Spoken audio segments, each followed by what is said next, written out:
राखी की जगह कोई और औरत होती तो क्रोध का ज्वालामुखी बन जाती। बेटी अन्नू की बात सुनकर कलेजा फट जाता उसका। लेकिन राखी के साथ ऐसा कुछ नहीं हुआ। वह पत्थर का बुत बनी सामने नजरें झुकाए शांत खड़ी बेटी को टुकुर टुकुर निहारती रही। उसकी सांसों में तेजी और गर्मी जरूर आई। आंखें भी क्रोध से चहकीं, लेकिन क्रोध होठों के रास्ते लावा बनकर निकलने के बजाय आंखों के रास्ते आंसू बनकर बहा। राखी और अन्नू के बीच सन्नाटा छाया था। आंसू दोनों की आंखों में थे। फर्क था तो सिर्फ इतना कि अन्नू के आंसुओं में दर्द था, दयनीयता थी, मजबूरी थी, जबकि राखी के आंसुओं में क्रोध और घृणा के मिले जुले भाव थे। पल भर की चुप्पी के बाद खामोशी राखी ने ही तोड़ी। वह साड़ी के पल्लू से आंसू पोंछकर गहरी सांस लेते हुए गंभीर स्वर में बोली, तो तू मेरी सौत बन गई। मुझे शक तो था, पर मैं यह सोचने की हिम्मत नहीं जुटा सकी कि ऐसा भी हो सकता है। माँ की बात सुनकर अन्नू खुद पर काबू नहीं रख सकी। आंसुओं के साथ उसका गला भी रुंध गया। फफक कर रोते हुए वह अंदर चारपाई पर जाकर लेट गई। राखी का सिर चकरा रहा था। पैरों पर खड़े रहना मुश्किल हो गया तो वह दीवार का सहारा लेकर वहीं बैठ गई। नरेश कुमार के लौटने तक घर में मरघट सा सन्नाटा छाया रहा। नरेश कुमार रोज की तरह उस दिन भी घर लौटा तो दारू के नशे में था। आंखों में क्रोध की चिंगारी समेटे राखी थोड़ी देर उसे ऐसे देखती रही जैसे क्रोध की ज्वाला में भस्म कर देगी, लेकिन वह आग उगलती। इससे पहले ही नरेश कुमार ने लड़खड़ाते स्वर में पूछा, ऐसे क्या देख रही हो? कभी पहले नहीं देखा क्या मुझे? देख तो सालों से रही हूं, लेकिन मन में इंसानियत का भ्रम पाले थी। तुम्हारे अंदर का हैवान आज नजर आया है। दिल चाहता है या तो खुद मर जाऊं या तुम्हें मार डालूं। मैंने कभी सोचा तक नहीं था कि तुम इतने जाहिल और कमीने निकलोगे। ऐसा क्या किया मैंने जो इतना गुस्सा कर रही हो? नरेश कुमार ने कहा तो राखी गुस्से में बोली, किया तो तुमने वो है जिसे करने से पहले हैवान भी कई बार सोचता है। बेटी अन्नू को मेरी सौत बना दिया तुमने, बिना यह सोचे कि इसका अंजाम क्या होगा। नरेश कुमार दारू के नशे में जरूर था, लेकिन जब उसे पता चला कि पत्नी उसकी हकीकत जान गई है तो उसका नशा उतर गया। बात ही कुछ ऐसी थी। कुछ नहीं सूझा तो वह हथियार डालते हुए बोला, जो हुआ नशे में हो गया। मैं खुद अपनी नज़रों में गिर गया हूं। तुम मेरी पत्नी हो, जो चाहे सजा दे सकती हो। राखी गुस्से में थी। आंखें अंगारे की तरह दहक रही थीं। वह पति को देखकर घृणा भरे स्वर में बोली, तुमने बेटी के साथ जो कुछ किया है उसके लिए अगर तुम्हें मौत की सजा भी दी जाए तो वह भी कम है। मेरी मौत से अगर तुम्हें शांति मिलती है तो मुझे मौत दे दो, लेकिन सोचो, मेरी मौत से तुम्हारी मांग तो उजड़ ही जाएगी, अन्नू भी अनाथ हो जाएगी। नरेश कुमार की नीयत में बेशक फरेब था, लेकिन उसने जो कहा वह 16 आने सच था। उसकी मौत के बाद न राखी की जिंदगी में कुछ बचता और न उसकी बेटी अन्नू का भविष्य सुरक्षित रह पाता। पति की बात सुनकर राखी सोच में डूब गई। उसकी समझ में नहीं आ रहा था कि नरेश कुमार की नशेबाजी और अय्याशियों की वजह से अनायास जो स्थिति बन गई है उससे कैसे निपटा जाए। काफी सोच विचार के बाद राखी ने पति नरेश कुमार को इस हिदायत के साथ माफ कर दिया कि वह अब बेटी अन्नू पर बुरी नजर नहीं डालेगा। उत्तर प्रदेश के कानपुर जनपद के डेरापुर थाना क्षेत्र में एक कस्बा है, मुंगीशापुर। इसी कस्बे की मस्जिद वाली गली में नरेश कुमार अपने परिवार के साथ रहता था। उसके परिवार में पत्नी राखी के अलावा एक बेटी अन्नू थी। नरेश कुमार मूल रूप से मुबारकपुर का रहने वाला था, लेकिन बरसों पहले मुंगीशापुर कस्बे में आकर बस गया था। नरेश कुमार प्रॉपर्टी डीलिंग का काम करता था, जबकि उसकी पत्नी राखी सिकंदरा स्थित आंगनबाड़ी केंद्र में काम करती थी। नरेश कुमार प्रॉपर्टी के काम में पैसा तो कमाता था, लेकिन वह घटिया दर्जे का शराबी था। शुरू में वह कम शराब पीता था, लेकिन जब से राखी ने आंगनबाड़ी में काम करना शुरू किया, उसने परिवार की सारी आर्थिक जिम्मेदारियां राखी के सिर लाद दीं और खुद रात दिन नशे में चूर रहने लगा। नरेश की नज़र पत्नी की कमाई पर भी रहती। वह उससे भी पैसे मांगता, मना करने पर पत्नी को जानवरों की तरह मारता, भद्दी भद्दी गालियां भी देता। राखी ने पति को कई बार समझाया, घर की सुख शांति व बेटी के भविष्य का वास्ता दिया, लेकिन उस पर कोई असर नहीं हुआ। नरेश सिर्फ शराब ही पीता होता तो भी शायद राखी सहन कर लेती, लेकिन नशे में जो नंगापन वह दिखाता था उसे बर्दाश्त करना जहर का घूंट पीने के समान था। दारू पीकर रात भर घर में हुड़दंग मचाना, मारपीट करना, गुस्से में घर का सामान फेंकना उसके लिए साधारण बात थी।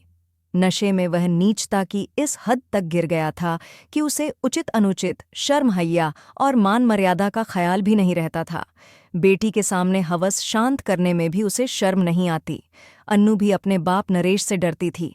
उसे न जाने क्यों बाप के चेहरे पर शैतानी छाया और आंखों में अजीब सी भूख नजर आती। उसकी भावभंगिमा देखकर अन्नू का रोम रोम कांपने लगता। वह अकेले उसके सामने जाने का साहस भी नहीं कर पाती। अन्नू समझदार और जवान हो चुकी थी। वह कुशाग्र बुद्धि वाली लड़की थी। पढ़ाई लिखाई में सबसे आगे रहती। उसने मुंगीशापुर स्थित राम जानकी इंटर कॉलेज से हाई स्कूल की परीक्षा पास कर ली थी। वह आगे की पढ़ाई जारी रखना चाहती थी, लेकिन उसके शराबी बाप ने उसकी पढ़ाई बंद करा दी और उसे घर के काम में लगा दिया। अन्नू की मां राखी आंगनबाड़ी केंद्र में काम करती थी। पिता नरेश भी सुबह ही प्रॉपर्टी के काम से निकल जाता था। माँ बाप के काम पर चले जाने के बाद घर की जिम्मेदारी अन्नू के कंधों पर रहती। सारे काम निपटाने के बाद जो वक्त मिलता उसमें सिलाई, कढ़ाई, बुनाई जैसे काम करके वह घर बैठे ही कुछ रुपए कमा लेती। अन्नू के घर से चंद कदम की दूरी पर राजकुमार कठेरिया का मकान था। वह संपन्न किसान था। उसका बड़ा बेटा अमित उर्फ सिंटू था। अमित जनरल स्टोर चलाता था। उसकी दुकान पर अन्नू भी सामान खरीदने जाती थी। दुकान पर आते जाते अमित और अन्नू में अक्सर बातें होती रहती थीं। अमित के सद्व्यवहार से जहां अन्नू प्रभावित थी, वहीं अन्नू की सादगी और हंसमुख स्वभाव से अमित भी प्रभावित था। दिन में जब तक दोनों एक दो बार एक दूसरे को देख न लेते और बतिया न लेते, तब तक उनको चैन न मिलता था। अन्नू और अमित के दिलों में एक दूसरे के प्रति चाहत बढ़ी तो उनकी धड़कनें तेज हो गईं। वे दोनों प्यार का इजहार करना चाहते थे, लेकिन हिम्मत नहीं जुटा पा रहे थे। अन्नू नारी सुलभ लज्जा के कारण जुबान नहीं खोल पा रही थी। वह चाहती थी कि पहले अमित ही प्यार का इजहार करे, जबकि अमित इस डर से हिम्मत नहीं जुटा पा रहा था कि कहीं अन्नू बुरा न मान जाए, कहीं वह नाराज होकर बात भी करनी बंद न कर दे। इस तरह कई माह बीत गए। आखिर जब अमित से न रहा गया तो एक दोपहर दुकान बंद कर वह अन्नू के घर पहुंच गया। अन्नू उस समय घर में अकेली थी। उसकी मां आंगनबाड़ी केंद्र गई थी और पिता प्रॉपर्टी के काम से डेरापुर तहसील गया था। अन्नू ने अमित को देखा तो लजाते हुए बोली, अमित, तुम इस वक्त? मम्मी पापा तो घर में नहीं हैं। अमित ने अकस्मात अन्नू का हाथ थाम लिया और बोला, अन्नू, मैं तुमसे मिलने आया हूं, तुम्हारे मम्मी पापा से नहीं। मुझसे क्या काम है? अन्नू हाथ छुड़ाते हुए बोली। अमित ने फिर उसका हाथ थाम लिया और बोला, अन्नू, मैं तुमसे बेइंतहा प्यार करता हूं। तुम्हारे बिना अब सब कुछ सूना सूना सा लगता है। तुम मेरा प्यार कबूल कर लो। मैं तुम्हें वह सब कुछ दूंगा जिसकी तुम्हें चाह है। अमित की बात सुनकर अन्नू के चेहरे पर शर्मोहिया छा गई। वह लजाते हुए बोली, अमित, प्यार तो मैं भी तुमसे करती हूं, लेकिन लाज शर्म के कारण मैं अपनी बात होंठों पर नहीं ला पाई। सच अन्नू? कहते हुए अमित ने अन्नू को अपनी बाहों में समेट लिया। उस दिन के बाद अन्नू और अमित का प्यार दिन दूना और रात चौगुना बढ़ने लगा। अन्नू सामान लेने के बहाने अमित की दुकान पर जाती और देर तक प्यार भरी बातें करती। अमित को भी जब मौका मिलता तो वह अन्नू के घर पहुंच जाता। फिर दोनों खूब हंसते बतियाते और छेड़छाड़ करते। अमित ने अन्नू को एक मोबाइल फ़ोन भी दे दिया ताकि वह रात में उससे बतिया सके, अपने दिल की लगी बुझा सके। अमित और अन्नू का प्यार परवान चढ़ा तो दोनों के बीच दूरियां कम होने लगीं। वे शारीरिक सुख पाने के लिए लालायित रहने लगे। ऐसे ही एक रोज़ प्यार के क्षणों में जब अमित ने अन्नू के शरीर से छेड़छाड़ शुरू की और प्रणय निवेदन किया, तो अन्नू खुद को रोक न पाई और अमित की बाहों में झूल गई। इसके बाद वह सब कुछ हुआ जो अमर्यादित था। जवानी के जोश में न अमित को होश रहा, न अन्नू को। दोनों ने उस दिन अपनी हसरतें पूरी कर लीं। अमित और अन्नू ने एक बार शारीरिक सुख पाया तो इस सुख को पाने के लिए बार बार लालायित रहने लगे। दोनों को जब भी मौका मिलता मिलन कर लेते। किसी को कानों कान उनके मिलन की भनक न लगती। अन्नू के माता पिता को भी दोनों के प्यार व मिलन की बात पता न चल सकी, क्योंकि राखी और नरेश दोनों ही सुबह काम पर चले जाते थे और शाम को ही वापस आते थे। लेकिन पाप के घड़े को चाहे कुएं में छिपा दो, उसका भांडा फूट ही जाता है। अन्नू और अमित के साथ भी ऐसा ही हुआ। एक दोपहर अमित अन्नू के घर पहुंचा और अन्नू के साथ कमरे में मौज मस्ती करने लगा। जल्दबाजी में वह घर का मुख्य दरवाज़ा बंद करना भूल गया था। अभी दोनों मौज मस्ती कर ही रहे थे कि अचानक अन्नू का बाप नरेश आ गया। वह नशे में धुत था। उसने कमरे में पड़ोसी युवक अमित को अपनी बेटी अन्नू के साथ आपत्तिजनक स्थिति में देखा तो उसका गुस्सा 7वें आसमान पर पहुंच गया। वह गुस्से से बोला, कमीने, मेरे ही घर में मेरी बेटी के साथ कुकर्म कर रहा है, आज तुझे सबक सिखाकर ही रहूंगा। कहते हुए वह अमित की ओर लपका, लेकिन अमित सिर पर पैर रखकर भाग गया। लेकिन अन्नू भागकर कहाँ जाती? रंगे हाथ पकड़े जाने के कारण वह थर थर कांप रही थी।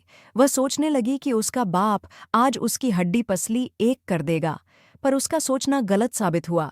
नरेश ने जेब से सिगरेट निकालकर सुलगाई और गहरे गहरे कश लेकर अजीब सी निगाहों से बेटी को घूरने लगा। भयभीत होकर अन्नू कमरे से बाहर को भागी। अभी वह कुछ कदम ही बढ़ी थी कि नरेश बाज की तरह अन्नू पर टूट पड़ा। अपनी बाहों में भरते हुए वह उसे पागलों की तरह चूमने लगा।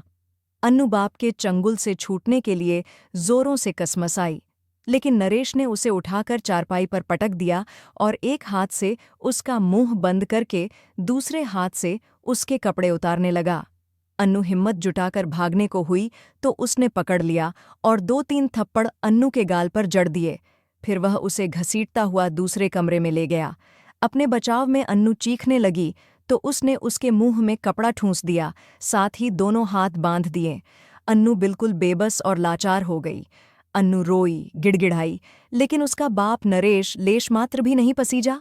शराब के नशे और वासना के जुनून में वह हैवान बन गया। बेटी से हवस की भूख मिटाने के बाद नरेश चला गया। उसके जाने के बाद अन्नू घंटों तक अपनी हालत पर आंसू बहाती रही। इतना बड़ा जुल्म होने के बाद भी वह किसी से शिकायत नहीं कर सकती थी। कहती भी तो किस मुंह से? अन्नू ने बाप के कुकर्म की शिकायत अपनी माँ राखी से भी नहीं की। घर में कलह व बदनामी से बचने के लिए शायद उसने ऐसा किया। अन्नू की इस खामोशी से बाप नरेश का हौसला बढ़ गया और वह आए दिन अपनी बेटी अन्नू के शरीर से खेलने लगा। वासना में डूबा नरेश भूल गया कि अन्नू उसकी सगी बेटी है। रंगे हाथ पकड़े जाने के बाद अमित और अन्नू का मिलना जुलना तो बंद हो गया था। नरेश भी सख्त था, जिससे वे दोनों नहीं मिल पाते थे। एक रोज किसी तरह अन्नू और अमित का आमना सामना हुआ। अन्नू अपने प्रेमी के समक्ष अपने दर्द को छिपा न सकी और सारा दर्द बयां कर दिया। अन्नू का दर्द सुनकर अमित अवाक रह गया। उसने अन्नू को सलाह दी कि वह सारी बात अपनी माँ को बताए। वह जरूर कोई न कोई उपाय खोजेगी और नरेश के जुल्मों से मुक्ति दिलाएगी। अन्नू उदास व खोई खोई सी घर में रहती थी। राखी ने कई बार बेटी को कुरेदा और उसके दर्द को समझने की कोशिश की, लेकिन अन्नू ने कुछ नहीं बताया।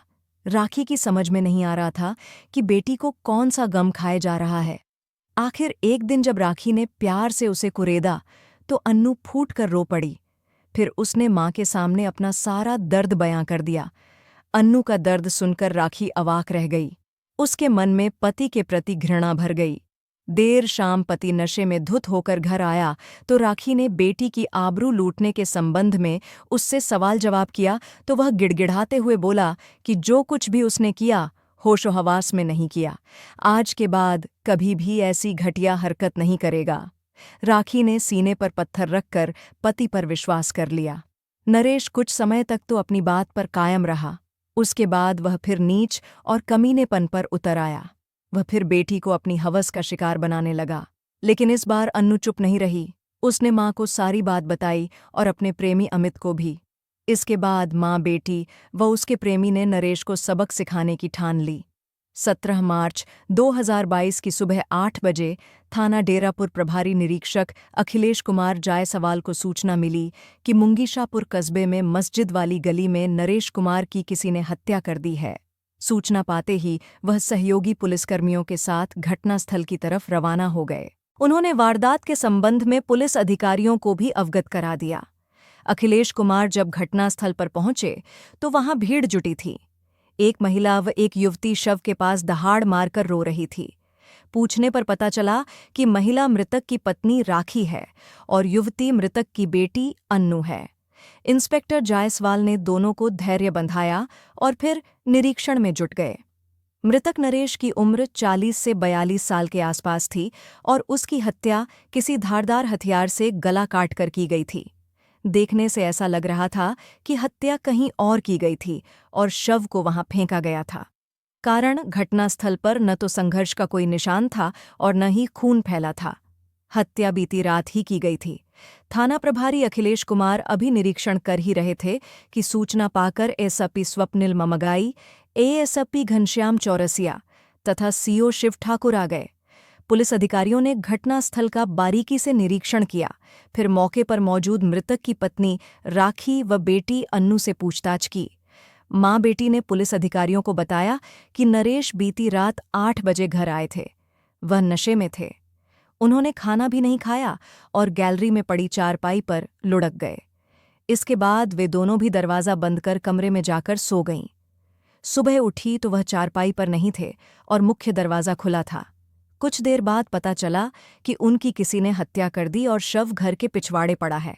उसके बाद वे दोनों वहां पहुंची। तुम्हारे पति की हत्या किसने की? तुम्हें किसी पर शक है? सीओ शिव ठाकुर ने राखी से पूछा। साहब, वह प्रॉपर्टी का काम करते थे, शराब भी खूब पीते थे। उनके एक नहीं कई दुश्मन थे। उन्हीं में से किसी ने उनकी हत्या कर दी, लेकिन हम उनको जानते पहचानते नहीं। पूछताछ के बाद पुलिस अधिकारियों ने शव पोस्टमार्टम हेतु माती भिजवा दिया। साथ ही थाना प्रभारी अखिलेश कुमार को आदेश दिया कि वह रिपोर्ट दर्ज कर जल्द से जल्द हत्या का पर्दाफाश करें। आदेश पाते ही थाना प्रभारी ने मृतक की पत्नी राखी की तहरीर पर अज्ञात हथियारों के खिलाफ रिपोर्ट दर्ज कर ली और जांच शुरू की। उन्होंने सबसे पहले राखी व उसकी बेटी अन्नू से पूछताछ की तथा उनके मोबाइल फ़ोन सुरक्षित कर लिए। पड़ोसियों की पूछताछ से पता चला कि राखी और उसके पति के बीच किसी बात को लेकर तनाव रहता था और अक्सर दोनों में झगड़ा होता रहता था। माँ बेटी के पेट में ही नरेश की हत्या का राज छिपा है।